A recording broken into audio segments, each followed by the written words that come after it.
umur hidup. Dengan demikian berarti tidak ada pesangon. Berarti RUU Cipta Kerja menghapus pesangon.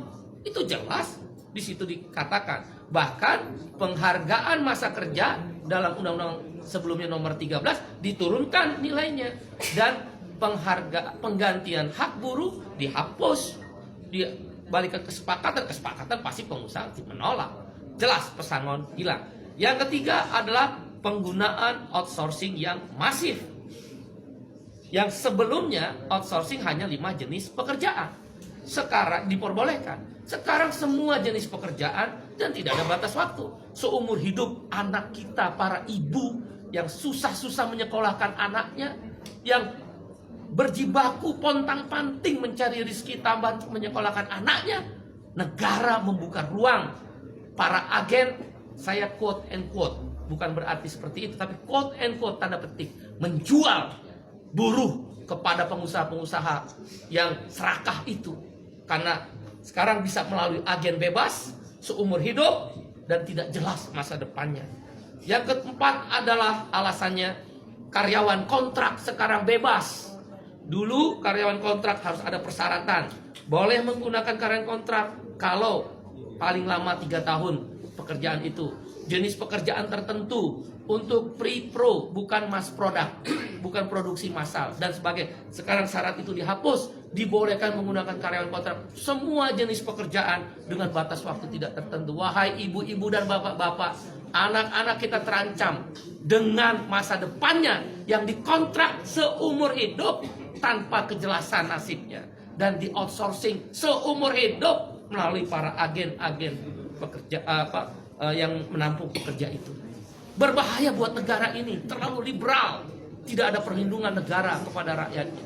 Yang kelima adalah social security, jaminan sosial dihapus, khususnya jaminan kesehatan dan jaminan pensiun. Dengan berlakunya upah per jam atau istilah dalam undang RU tersebut persatuan waktu, maka tidak ada lagi kewajiban untuk membayar jaminan kesehatan dan jaminan pensiun. Bagaimana menghitung pensiunnya dengan upah per jam?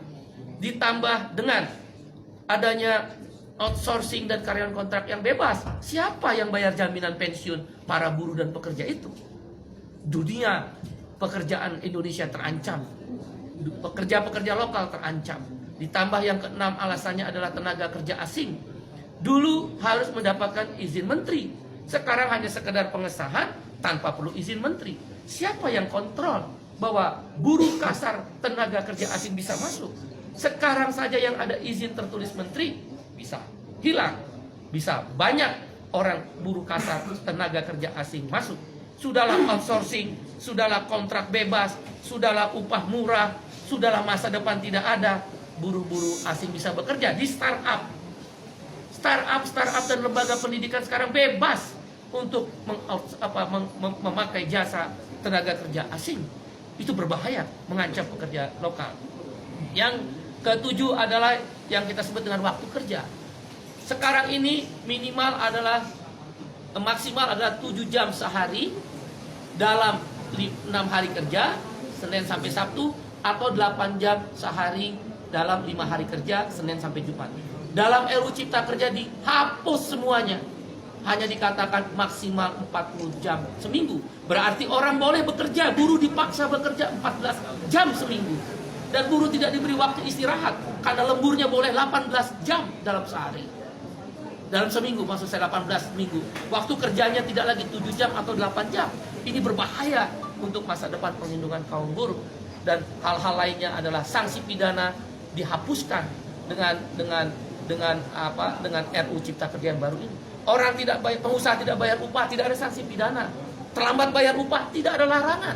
Kalau begitu kalau saya pengusaha bisa bayar upah 3 bulan sekali dong. Di mana negara kalau begitu?